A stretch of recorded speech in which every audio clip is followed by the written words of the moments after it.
नमस्कार दोस्तों, हमारे चैनल में आपका बहुत बहुत स्वागत एवं अभिनंदन है। आप यहाँ पढ़ रहे हैं यूपी टीजीटी के लिए अंबिका दत्त व्यास जी का शिवराज विजय। तो आइए इसे हम देख लेते हैं। ये आज हमारी क्लास जो है 10वीं या 11वीं क्लास है, ये आपके लिए। ततो गौरीसिंह दक्षिणान वामाश्च।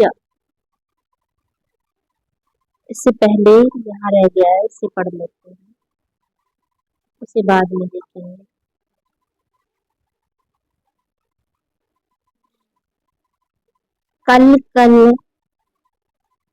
कल कलम इति एतम आकर्ण्य। कल कलम एतम आकर्ण्य। इस कोलाहल को सुनकर, यानी इस आवाज को, इस शोर सपाटे को सुनकर, श्याम बटु अपी, श्याम वड़ का जो ब्रह्मचारी बालक था वो भी, कन्या काम समीपात उत्थाय, कन्या के समीप से उठकर, कन्या का समीपात उत्थाय, कन्या के समीप से उठकर, खड़ा होकर, दृष्ट्वा च हंतुम एतम। दृष्ट्वा मतलब और देखकर, हंतुम मारने के लिए, एतम हंतुम एतम मारने के लिए, एतम इस यवन वकारम क्षुद्र यवन को, पर्याप्तो अयम यह पूर्ण है यानी कि समर्थ है, पर्याप्तो अयम यही पर्याप्त है, गौर सिंह गौर वड़ का जो ब्राह्मण है वही, इति मां स्मः, इसीलिए मैं नहीं पहुंचता हूँ वहां। गमद अन्योपि जाकर के कोई दूसरा भी, कश्चित कोई, कन्या का अपजिह्र कन्या काम पर रीते, कन्या का जो बालिका है उसको हरण करने का इच्छुक, अपजिह्रिषु इति अपहरण करने का इच्छुक, इति अतः, बलिकात छप्पर की ओरी से, यानी ये छप्पर के नीचे जो लगा रहता है बांस सा, उसमें से रक्षा करता हुआ, उदयुसित कुटीर निकटे एव, उस कन्या से युक्त कुटीर के समीप, स्थितौ खड़ा होकर, गौर सिंहस्तु, और गौर सिंह कहता है अस्तु ठीक है। गौर सिंह जो ब्राह्मण है वो कहता है, कुटीरात कुटी के मध्य में, कन्या का अस्ति, कुटीरात अंतः कुटीर के अंदर कन्या है, कन्या काम अस्ति कन्या है, सच और वह कन्या, सच और वह कन्या, यवन वद व्यसनिनी, यवनों के वध से व्यसनी, मई मेरे, जीवित रहने पर, न शक्य संभव नहीं है, दृष्टुम अपि देखना भी, किम नाम स्पष्टम क्या फिर छूना, क्या फिर उसे स्पर्श कर पाना, छूना, तत् यवन तब, यवन तत् यावत तब जब तक तुम्हारे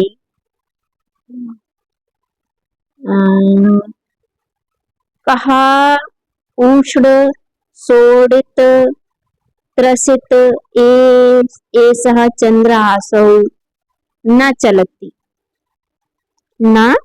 चलती, कुछ कुछ गर्म खून की प्यासी यह चंद्रहास तलवार नहीं चलती है तावत तब तक कूर्दनम व कूंदलो उत्फालम उछल लो यत चकीर्षि जो इच्छा हो वो कर लो तत् विदेही वह करो इति ऐसा उक्त्वा कहकर व्यालीड़ मर्यादया युद्ध विज्ञा से विशेष ढंग से संजय तैयार होकर समतिष्ठ स्थित हो गया। कौन? गौर सिंह। तो ये सारे शब्द अर्थ आपको समझ में आ गए होंगे। फिर से हम देख लेते हैं। ये कह रहा है कि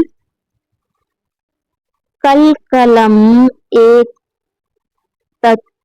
एतम अकाड़या कोलाहलम की कुछ शोर सपाटे की आवाज को सुनकर के श्याम बटुवटी जो सामने रंग का बटु है वह भी कन्या का समीपात उत्थाय वो कन्या के पास था और उस कन्या के पास से खड़े होकर दृष्टवा देखता है च हंतुम एतत् यवन वा पर्याप्तो अयम गौर सिंह देख कर कहता है कि ये मारने के लिए यवन युवक को ये तुच्छ यवन युवक को मारने के लिए गौर सिंह पर्याप्त है इति मास्मः इसीलिए मैं नहीं जाता हूँ गमदो अन्योपि जा सकता है कोई और भी कश्चित कन्या का अपहृत जो कन्या का अपहरण करना चाहता है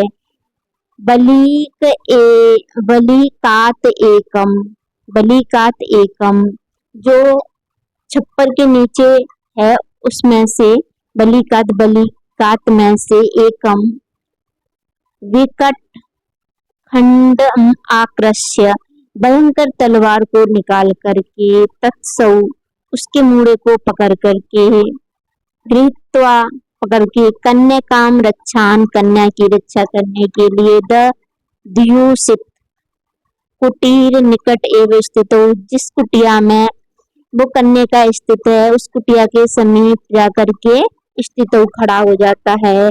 गौर सिंह कहता है कुटीर अंतः कन्या का अस्ति कुटिया के अंदर कन्या है सच और वह यवन वद व्यसननी मई जीविता यवन के व्यसन से डरी हुई मई जीवती न शक्य दृष्टुम अपि मेरे जीवित रहने पर तुम समर्थ नहीं हो उसे देखने में भी किम नाम इस पृष्ठम और फिर सुनने की तो बात ही क्या तत् यावत तब कहा उषण सोडित त्रसित एव चंद्रहासौ न चलती जब तक में तुम्हारे गर्म खून की प्यासी यह तलवार नहीं चलती है तावत तब तक कूर्दनम वा कूदो उत्फालम और उछलोगा यत चिकीर्षु जो करना चाहते हो करो तत् विदेही वह करो इत्युक्त्वा यह कह करके व्यालीड़म आराध्या संजय समतिष्ठ वह युद्ध के लिए सज करके तैयार हो गया। तो इसके सारे शब्द अर्थ आपने जान लिए। इससे आगे की कहानी हम केवल 2 गद्यांश रह गए हैं। अगले वाले में गौर सिंह इस यवन बालक को मार देंगे। तो आगे का देख लेते हैं अगली क्लास में। अभी के लिए यहीं पर आपसे विदा लेना चाहेंगे। नमस्कार।